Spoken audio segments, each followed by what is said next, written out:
پیارے بچوں، ایک دفعہ کا ذکر ہے کہ ایک جنگل میں ایک کتا بھوک سے نڈھال ہو کر ادھر ادھر خوراک کی تلاش میں گھوم رہا تھا۔ اس نے جنگل میں ہر جگہ کھانے کے لیے کوئی چیز تلاش کرنے کی کوشش کی، لیکن وہ ہر بار ناکام رہا اور اسے کوئی چیز نہ ملی۔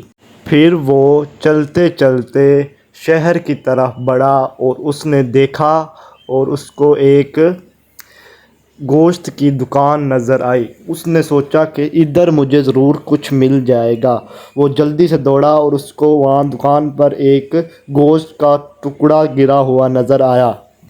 وہ بہت خوش ہوا کہ اسے کھانے کے لیے کوئی چیز مل گئی ہے، اور وہ ٹکڑا اٹھا کر جنگل کی طرف جانے لگا اور پل کراس کرتے ہوئے اس کو ندی کے اندر پانی میں اپنا عکس نظر آیا، جس میں ایک کتا منہ میں گوشت کا ٹکڑا لیے پھر رہا ہے۔ تو اس کے منہ میں پانی آ گیا اور اس نے لالچ کرتے ہوئے سوچا کہ میں یہ ٹکڑا بھی اس سے حاصل کر لیتا ہوں۔ جیسے ہی اس نے ٹکڑا حاصل کرنے کے لیے اپنا منہ کھولا تو اس کا اپنا ٹکڑا بھی نیچے گر گیا، اور اس کو بعد میں سمجھ آیا کہ یہ تو میرا عکس تھا، اور وہ اپنے ٹکڑے سے بھی محروم ہو گیا۔ اس کو بعد میں معلوم ہوا کہ یہ اس کا عکس تھا۔ وہ مایوس ہو کر جنگل کی طرف چلا گیا اور بہت ہی افسردہ تھا، کیونکہ اس نے لالچ کیا تھا۔ وہ اپنے گوشت کے ٹکڑے سے بھی ہاتھ دھو بیٹھا۔